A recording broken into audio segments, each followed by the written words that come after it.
Bom dia, o meu nome é José Wilson Cavalcante Ferreira Júnior, o meu orientador é Sérgio Castelo Branco Soares e o título do meu TG é A Tool to Support the Evaluation of Organizational Knowledge Transfer. O mapa dessa apresentação de TG consistirá nos seguintes momentos: a introdução, na qual contextualizarei vocês com o problema e as dores e o contexto da transferência da teoria da transferência do conhecimento. Em seguida, baseado nesse contexto e dores, irei apresentar os problemas de pesquisa, o problema de pesquisa desse TG, no caso, corrigindo. E no momento posterior, mostrarei o objetivo do estudo, que foi o norte, o qual esse TG seguiu para trazer um resultado. A metodologia mostrará os passos que foram seguidos o planejamento para produzir um resultado. No momento posterior, apresentarei os resultados obtidos, e então mostrarei a validação da ferramenta e todo o entorno que envolveu esse momento, né? As pessoas que validaram e como ela foi validada. No momento seguinte, apresentarei as ameaças e limitações que ela possui, e então caminharei para as considerações finais e apresentarei as referências e todas as citações desse projeto. Para a gente começar a falar sobre a teoria da transferência do conhecimento, precisamos antes falar sobre o conhecimento. E o que é o conhecimento? O conhecimento tem se tornado hoje em dia o tesouro que está escondido no coração das organizações em geral, tanto indústria quanto a academia e vários outros nichos da sociedade. E nesse contexto, eu coloco aqui no primeiro ponto, o conhecimento é indispensável para as organizações. E justamente nesse contexto de o conhecimento ser indispensável é que entra em cena esse campo de estudo, que é a transferência do conhecimento.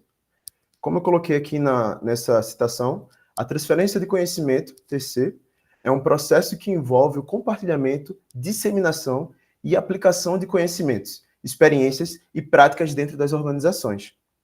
Esse processo permite a utilização do conhecimento para melhorar o desempenho, resolver problemas complexos e promover o desenvolvimento organizacional. Então, basicamente, a transferência do conhecimento consiste no campo de estudo que busca frisar e entender cada vez mais o quanto que uma mensagem emitida por um emissor chega a um receptor de uma forma satisfatória. E diante da importância do conhecimento e desse campo de estudo da transferência do conhecimento, entra em cena a avaliação da transferência do conhecimento, a qual vai poder mensurar, busca ver maneiras de mensurar o quanto que essa mensagem foi passada do emissor ao receptor. E aqui, como eu coloquei no primeiro ponto, a avaliação da TC surge na necessidade de validar a TC. Então podemos ver o quanto que ela é importante para esses nichos que eu citei, né? Essas organizações, para a academia, para a indústria e etc. Porém, como eu coloquei no segundo ponto, a avaliação da TC, porém, é um tema prematuro, tanto para a academia quanto para a indústria. Seguindo para as citações que aqui coloquei, a avaliação detalhada da TC é crucial para melhorar as experiências organizacionais, mas ainda é pouco explorada. E agora eu vou mostrar como essas dores têm se apresentado em partes diferentes do mundo. Nos Estados Unidos, frequentemente associam a avaliação da TC ao número de licenciamentos de patentes, mas as empresas enfrentam perdas substanciais devido a falhas no compartilhamento de conhecimento e TC. O que acontece? Muitas empresas dos Estados Unidos compram produtos intelectuais de empresas menores, porém, nesse momento da empresa menor, que tem aquela ideia que foi vendida, passar essa ideia, esse produto, o funcionamento desse produto para a empresa maior, essa passagem de bastão, essa passagem de conhecimento não tem acontecido de forma satisfatória, apesar de que os Estados Unidos têm se preocupado com isso, mas ainda não têm conseguido aplicar isso de forma satisfatória. Na Europa, estão em andamento esforços para utilizar indicadores e métricas para avaliação da TC, mas pesquisas destacam a necessidade de uma definição mais precisa desses parâmetros. Ou seja, na Europa se busca cada vez mais entender, tem um esforço claro para buscar esses indicadores e métricas, porém eles se veem diante de um universo com muitas definições e muitas métricas diferentes. E no contexto brasileiro, apesar da existência de políticas públicas destinadas a estimular a TC, e a tecnologia, o volume de pesquisas dedicadas a este tópico permanece baixo, colocando o Brasil na penúltima posição em uma lista comparativa de 20 países. Ou seja, o Brasil tem apresentado que se interessa em estimular a TC e a tecnologia, porém não tem esforços práticos, nós não conseguimos ver esforços práticos voltados para esse campo. Em cima disso, eu gostaria de dizer que a avaliação enfrenta desafios como falta de métricas padronizadas, dificuldade na medição eficaz, ausência de diretrizes claras, diversidade de fontes de conhecimento e escassez de ferramentas tecnológicas específicas. Ou seja, o conhecimento é um valor muito importante, é um tesouro para essas organizações. Existe um campo de estudo voltado para isso, existe um campo de estudo para avaliações em cima desse campo de estudo, que é a transferência de conhecimento, existe o campo da avaliação da transferência do conhecimento, porém, ainda é um campo prematuro, não tem diretrizes claras e ainda não se tem essa medição eficaz e aparece essa necessidade da criação de uma ferramenta tecnológica, porque existe uma escassez da presença da mesma. E aí, então, que eu apresento o problema de pesquisa. Com base nisso, é essencial desenvolver e implementar ferramentas e sistemas que automatizem a avaliação da TC, melhorem a comunicação e promovam a colaboração organizacional. Diante dessa demanda clara, se aparece a necessidade de construção de ferramentas que automatizem esse processo. Diante desse universo de métricas e de campos de estudo, de possíveis avaliações que empresas podem escolher, que se veem perdidas em meio a esse mar de informação, seria necessário, aparece essa demanda de uma ferramenta que pudesse automatizar essa escolha. E então eu vou apresentar o objetivo do estudo. Essa pesquisa, esse artigo, ele teve como objetivo desenvolver uma ferramenta para auxiliar as organizações na avaliação de seus processos de transferência do conhecimento. Logo, conduzimos o desenvolvimento de software que permitisse ajustes ágeis às mudanças nos requisitos, facilitasse a comunicação entre as partes interessadas para manter um alinhamento com os objetivos, possibilitasse a entrega incremental de funcionalidades e permitisse o feedback e validação contínua. Agora, com o objetivo bem traçado, eu vou agora mostrar qual foi os passos que eu segui para produzir a ferramenta. Primeiramente, irei falar sobre levantamento de requisitos, em seguida sobre projeto e, posteriormente, implementação em testes. No levantamento de requisitos foi feita entrevistas, e nessa entrevista que foi feita, busquei um stakeholder e fui contextualizado com o que acontece, quais são as dores desse universo da transferência do conhecimento e da avaliação do mesmo.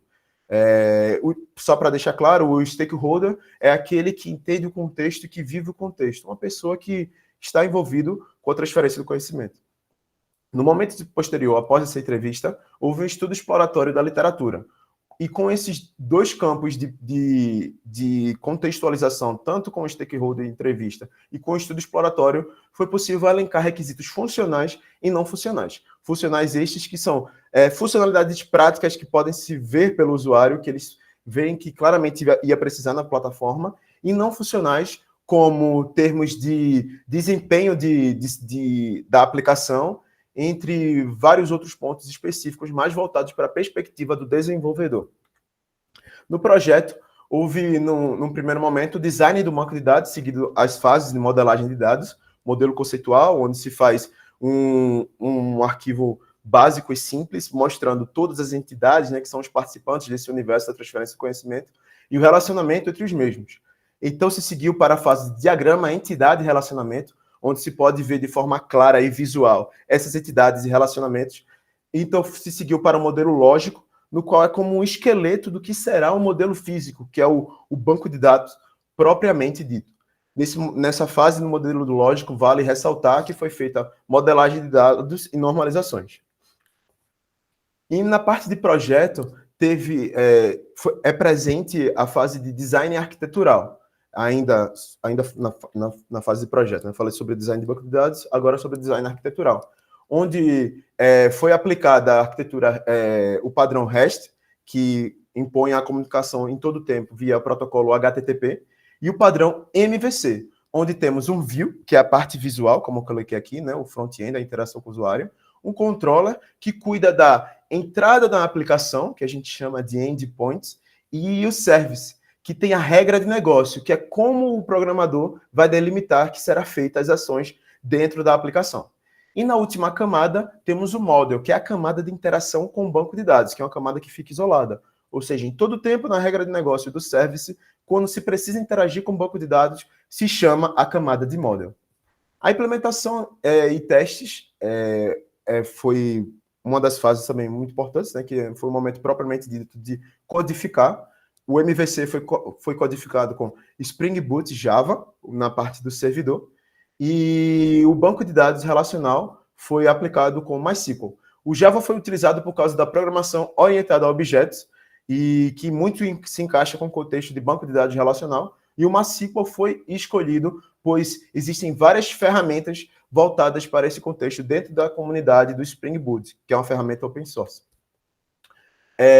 Indo para a parte de banco de dados, aqui podemos ver o diagrama entidade-relacionamento, né, que foi o que eu falei para vocês, de forma visual, que foi um contexto mapeado por meio das entrevistas com o stakeholder e da leitura de literatura, e tivemos esse resultado, lembrando que você pode ver que eu coloquei 2 mapas aqui, porque num contexto inicial se viu várias outras entidades necessárias para um funcionamento da ferramenta, mas para entregar o core da aplicação, a parte principal, se seguiu só para esta parte do diagrama, que envolve a parte dos processos e alternativas. Agora eu vou explicar para vocês mais ou menos o que é a NoEvol. A NoEvol, eu vou mostrar para vocês como aconteceria o cenário sem a mesma, onde um usuário podia se perguntar como avaliar a transferência de conhecimento. Então, ele teria que procurar por diversos processos de transferência, de avaliação, de transferência de conhecimento. Então, depois de estudar várias métricas, como eu citei no caso da Europa, ele, depois de muito tempo se debruçando numa pesquisa, ele escolheria um processo que talvez não fosse perfeito, como eu coloquei aqui, e daí então ele teria uma avaliação de transferência do conhecimento. Porém, como eu coloquei aqui essa lâmpada quebrada, não seria a melhor possível, porque talvez ele não tenha a capacidade de escolher o melhor processo possível dentro desse universo de métricas. E com a NoEvol, um usuário que se perguntaria a mesma coisa e seria redirecionado para um checklist, onde ele escolheria as opções que mais se adequassem ao seu contexto. E uma vez que a aplicação ele enviasse esse formulário, essas respostas para a nossa aplicação, ela acessaria uma base de dados, a qual ranquearia processos, dizendo aqueles que estão com cada respectivo percentual do quão se adequam ao contexto desse usuário. Então, lembrando que a ferramenta não escolhe pelo usuário, só apresenta esse ranking de processos. Então, ele escolheria, tendo assim uma avaliação de transferência de conhecimento aplicada pelo próprio usuário na sua empresa ou contexto em geral, de forma otimizada. Partindo para a ferramenta propriamente dita, temos essa tela inicial, onde o usuário pode clicar aqui para acessar o formulário. Escolhendo as respectivas opções que mais se adequam ao seu contexto, ele envia o formulário para o servidor, no qual ranqueia os processos que mais se adequam ao seu contexto.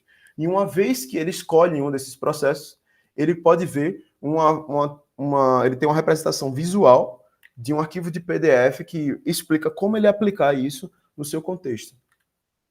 A outra ferramenta que se fez necessária para o funcionamento desta primeira que eu citei é o KT-Admin, na qual é basicamente um administrador de processos e alternativas pelo usuário, no caso, pelo administrador da ferramenta, e na qual ele pode adicionar, fazer operações de CRUD, né, que é criar, ler, deletar e atualizar os dados dessas alternativas aqui. E clicando nesse botão aqui, que está ligado nessa coluna de processos, ele pode vincular um processo à alternativa. E essa é uma parte principal do funcionamento da ferramenta do NoEvol, pois, uma vez que o usuário escolha as suas alternativas, ele terá processos vinculados a essa alternativa. Uma alternativa pode apontar para um ou mais processos. Então, uma outra coisa muito importante que eu preciso deixar claro para vocês aqui é que alternativas que ainda não tenham nenhum processo vinculado a elas, que é nesse botão aqui de adicionar, né, que você vincula, essas alternativas sem processos vinculados, elas não aparecem no formulário, pois elas não são válidas para essa fase de perguntas do formulário e para encaminhar ele para o processo mais indicado para o usuário.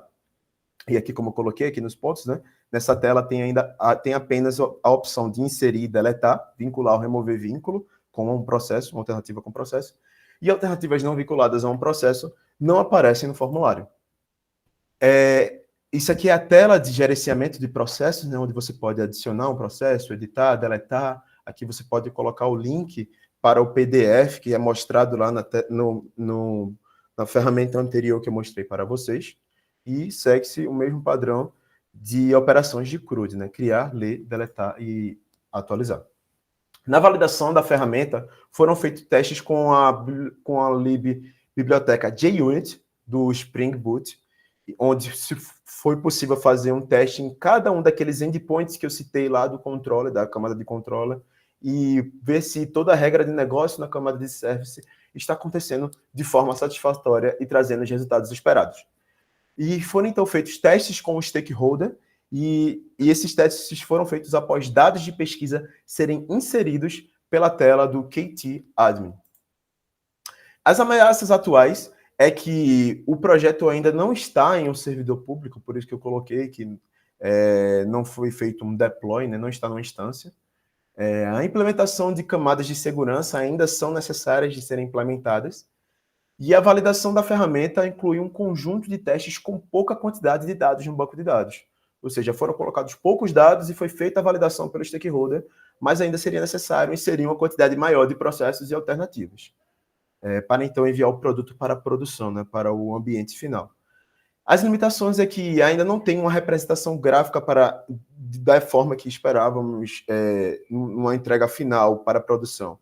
Uma representação gráfica para sintetizar informações dos processos, como gráficos ou outras coisas do gênero, que serão disponibilizadas numa parte mais posterior. E um glossário com termos padronizados, para o usuário poder entender o que significa cada palavrinha lá que tem, tanto no KT Admin quanto no NoEvol, na plataforma do NoEvol, né, que tem lá o formulário. E para deixar claro em relação a essas ameaças e limitações, elas apareceram, pois o escopo do projeto teve como foco em entregar as funcionalidades essenciais que a ferramenta já está proporcionando agora. Então, foi seguido o que já era planejado e a entrega entregou exatamente o que era planejado. Mas essas outras coisas, elas serão entregues em entregas futuras em cenários de melhoria desse TG. Essas ameaças e limitações serão tratadas em trabalhos futuros para então estar disponível em produção. Considerações finais. A ferramenta produzida vai dar suporte à avaliação da transferência do conhecimento, que ainda não é um tema muito explorado nem na academia nem na indústria, e alcança o objetivo da pesquisa deste TG. E elencando pontos aqui, a NoEvol é uma das soluções que vai além da conceituação e permite o uso prático em cenários reais. A ferramenta pode oferecer adaptabilidade e personalização, pois permite a inserção de diferentes tipos de processos de acordo com as necessidades da organização. E ao fornecer orientação passo a passo, a NoEvol permite que usuários se concentrem em análise mais críticas na tomada de decisões, não precisando se preocupar em fazer um grande estudo de cenário, ele só vai precisar clicar lá nos botões do formulário. E aqui estão as referências que eu citei durante a apresentação, você pode checar aí depois nos slides. E essa foi a minha apresentação de TG, a Tool to Support the Evaluation of Organizational Knowledge Transfer.